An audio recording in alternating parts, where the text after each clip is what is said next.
Hey everybody, this is David with Second Main Phase, bringing you guys another Dragons of Tarkir Fate Reforged draft, and we have opened quite the pack here. Deathbringer Regent, extremely powerful. I don't think we can pass this, but there's an ultimate price also in the pack, and ultimate price is just great. I mean, this is a huge signal. Whoever's to our left, like looking at the rest of the cards in this pack, there's no way the person to our left doesn't take ultimate price, which is pretty bad for us because we're going to first pick this Deathbringer Regent.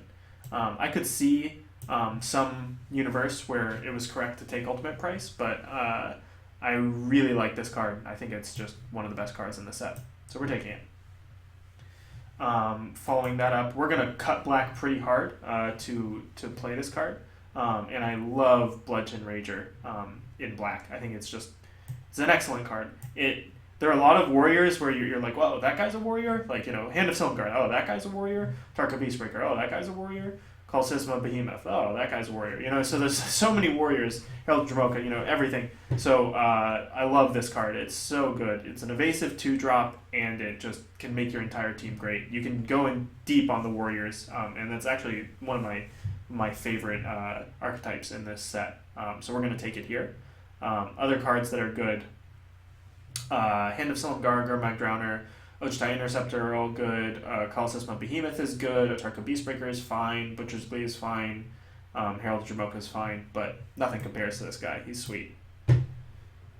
Out of the next pack, we have a Defeat, which I think is not quite of the power level that I will take it.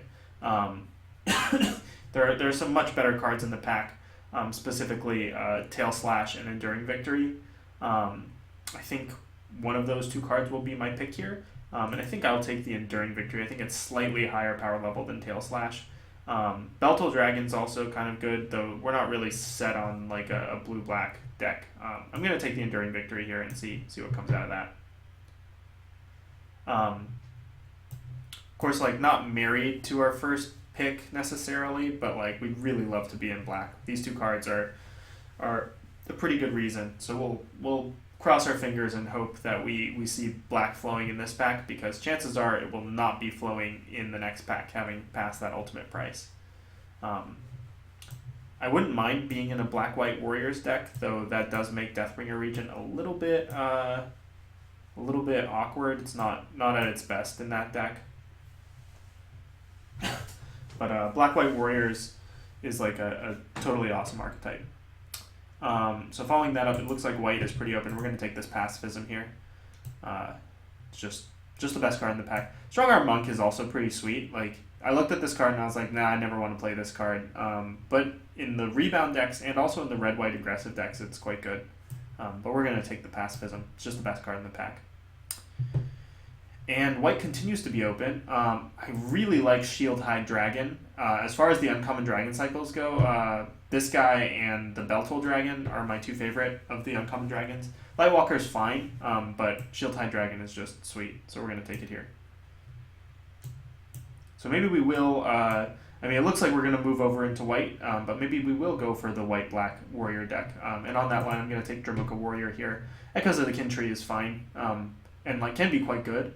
But Dramoka Warrior is just good. Always good. Having 1 toughness is a little bit of a drawback in this format. Twin Bolt and whatnot. But I think it's just a sweet card. And I guess we'll take this Dramoka Dunecaster as well. Nothing really else in this pack. Duress isn't a signal at all. So we're just going to take the Dunecaster. Sort by mana cost. Here we'll take another Dramoka Warrior. White is definitely open. The question is, can we make black work? And it's possible, maybe we end up in like a base white deck, pick up a handful of black cards, and are able to play the Deathbringer Regent, which would be sweet. But we should also be open to moving over into a second into another color if we open something good. Like all of our picks right now just sort of go with whatever. And along those lines, like I'm not going to take Deadly Wanderings. It's not good with what we have right now. What is good is Hardened Berserker or Colossadon Yearling. And I'm more partial to red than I am to green, so I'm going to take the Hardened Berserker. This definitely does not trump either of our black cards, but, you know, I think there's a universe where we end up white-red.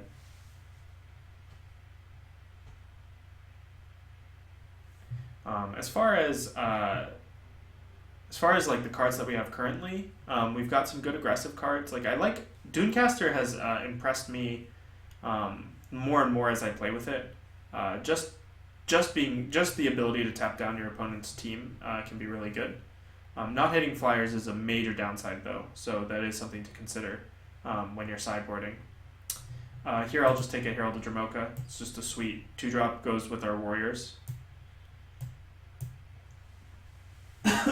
So we've got a good number of warriors. I think, you know, so this guy's a wizard, but Dramoka Warrior, Herald of Dramoka, and Bludgeon Rager are all warriors. So we've got a decent number of warriors. Could be heading over into that archetype. And if we do, what we're looking for is cheap removal and just an aggressive curve. We'd still play the Shield-Tide Dragon, but Deathbringer Regent may be a little bit difficult. I'm going to take this Enduring Scale Lord. I think it's better than the other cards in the pack, and you know it's possible we play green. Take this Fate Forgotten for the sideboard. A Wandering Tomb Shell, sideboard, Ancient Card. All right. So we know we're in white. The question is, you know, what are we going to pair with that? At the moment, it would make the most sense to pair black with it, but that could definitely change depending on what we see in this next pack. Since we didn't get great black, we know our people to our left didn't get great black either. So this is a tough one for us because there is some great cards in this pack. I mean, a second Pacifism is great for us.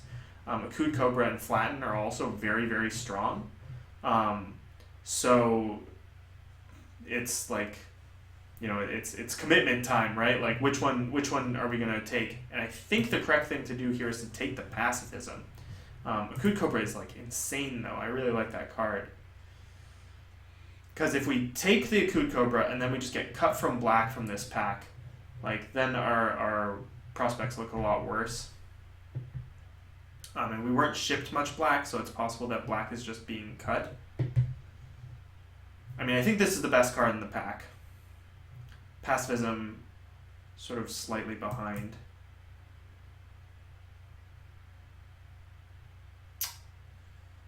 Yeah, I'm going to take the Pacifism here.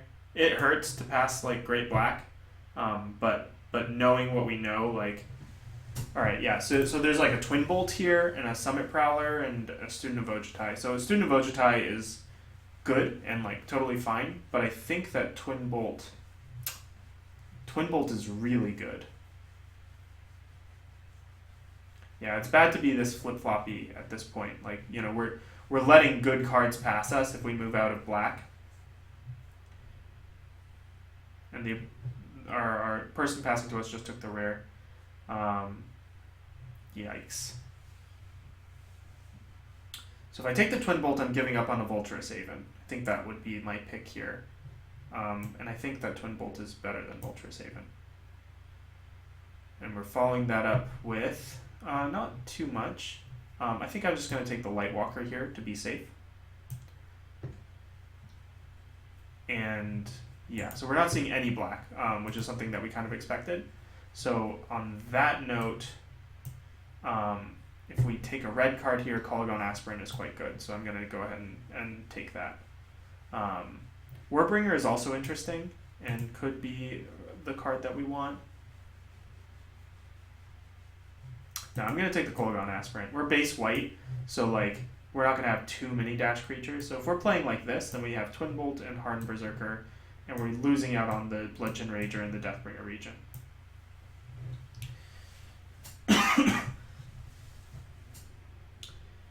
Here we have some good... Well, I don't know if Sunbringer's Torch is great, but it's a fine card. But I think for us, we're just going to take this Territorial Rock. Just be aggressive.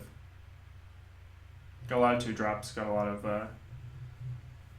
removal. And I think, that's sort of where I want to be in this format, is aggressive with lots of removal. And I think, even though our red cards aren't like insane right now, like we are probably not seeing any more black cards, and I think it's okay to move over into this. So what we'd like to see now are some things to sort of fill out a little bit better. There's nothing really here that I like. Her Chaser Dragon is not good. Monastery Loremaster is fine, though we don't really have much that we'd bring back with it. I guess maybe if they kill our pacifisms or something. I think Butcher's Glee is probably the best card in the pack. So we're still waffling a little bit. I'm gonna take it because I really do think it's better than any of those other cards. We'll take. How many 2-drops is too many 2-drops? We're approaching that right now, though. Like pacifism doesn't really count as a 2-drop because you're never playing it on turn 2. Another Herald of Dromoka seems okay. Hardened Berserker maybe seems a little bit better. I'm gonna take the Hardened Berserker. Am I? Yeah, this is tough. Orator of Ojutai doesn't go in our deck because we're very aggressive, but it's an interesting card. I'm just gonna take the Herald. It's probably better than one of the 2-drops we're playing. Okay, so we got an Enduring Victory, which is good. We're looking for one more of that type of effect. Here I'll just take this Lightwalker, though currently we don't have ways of putting counters on. Cunning Breeze Dancer is actually like worth taking here. Artful Maneuver possibly makes the deck. Just cut white. I'm just gonna cut white like sort of aggressively here, hoping that we get rewarded in the third pack. Like maybe we just end up mono white. Like we don't have a lot drawing us. Like our black cards are slightly better than our red cards currently. So maybe, and like we have so many warriors, so maybe we like play the Bludgeon Rager and just hope to like take all the Harsh Sustenance in the next pack because our opponents like our neighbors aren't going to be able to play white because we cut it so hard. Yeah, so we've got a lot of options here. We'll see. Like our white is good. Our curve is bad, but our white cards are very good. So maybe we just play like mono white splashing for something.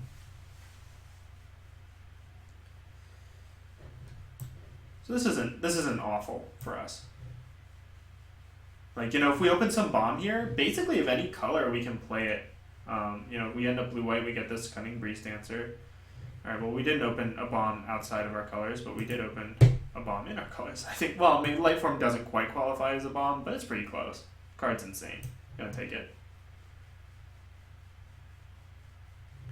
We missed out on our bolster effects for our Lightwalkers, so those are probably not seeing play. We're gonna take a Sandblast here, and maybe we wield the Harsh Sustenance. That'll be a sign. If the Harsh Sustenance is gone, then that's pretty bad for us. Shamanic Revelation could be sweet in this deck, but at this point, maybe we just play mono white. We're definitely short on playables to do that, but we can just play white and splash black for even the 3 cards that we have right now, and that would be a pretty good deck.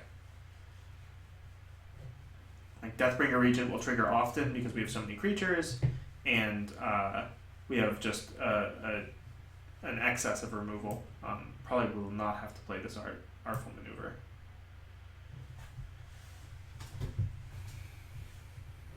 Okay, so Abzan Sky Captain is going to be my pick here. None of the other cards. Monastery Siege is good. When we play Monastery Siege, we get to play this Cunning Breeze Dancer. I don't know if that's like enough upside though for me to like move into blue. Yeah, I think I'd just rather play the Sky Captain. It's just a good card. Abzan Sky Captain is just totally fine.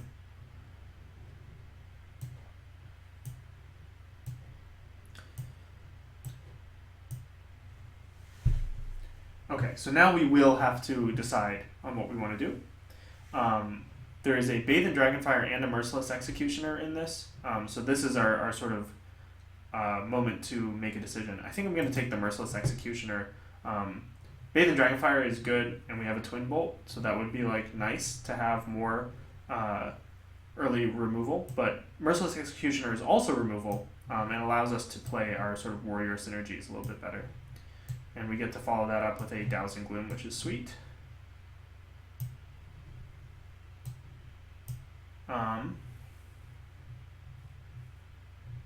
And a Hooded Assassin, which is playable.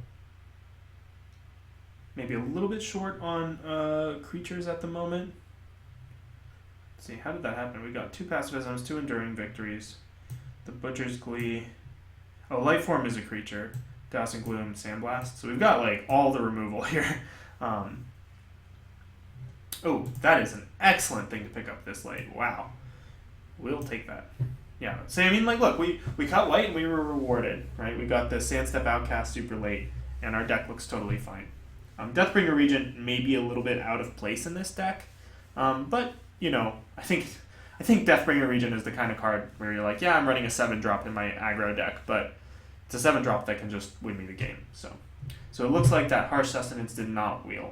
We're going to take an Alesha's Vanguard here, probably cutting one of these Lightwalkers. Alesha's Vanguard is a warrior, so goes fine with our plan. Let's see, do we have any way of triggering the Lightwalker? I guess we have Abzan Sky Captain, so maybe I don't cut all of them, just one.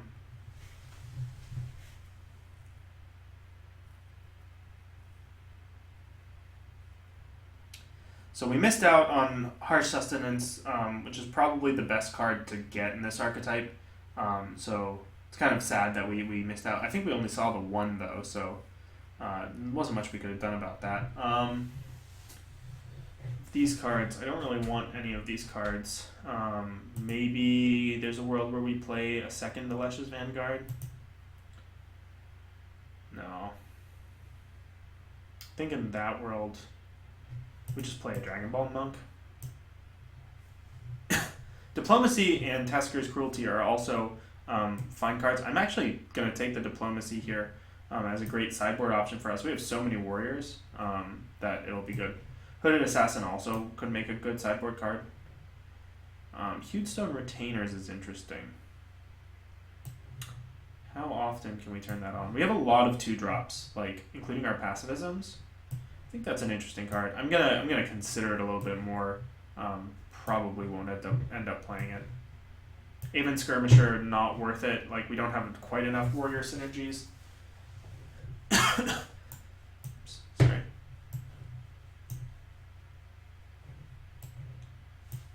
Alright, so the deck came together. It's not excessively powerful, but it's certainly decent. We are sad to have... Well, I don't even know if we're sad to have given up the Akud Cobra or the Flatten for the Pacifism. I think it was fine. So looking at our deck right now, we have to make one cut. Hewstone Retainers is probably on the chopping block for us. Other things that would be that we wouldn't mind not playing. Lightwalker seems a little bit loose, but also seems like totally fine. Dromoka Dunecaster I like in this deck, so I think maybe I'm going to keep it. Other things to consider are Diplomacy of the Waste, because we do have just so many warriors that it's like basically almost always a direct damage spell. We got 1, 2, 3, 4, 5 Executioner Warrior, 6, 7, 8 warriors in the deck, so we can pretty reliably turn on Diplomacy of the Waste. I'm gonna actually maybe main deck this card. Well, it doesn't quite go with what we're doing, so maybe I don't. 3 cuts here. So the 3 cuts I think are going to be Dunecaster is out for now. We have a lot of removal, so the effect is like maybe not the most necessary for us. Though it is a mana sink. We don't have that many mana sinks. I think we can cut the Lightwalker, because we're just not going to reliably turn it on. And then keep both of these.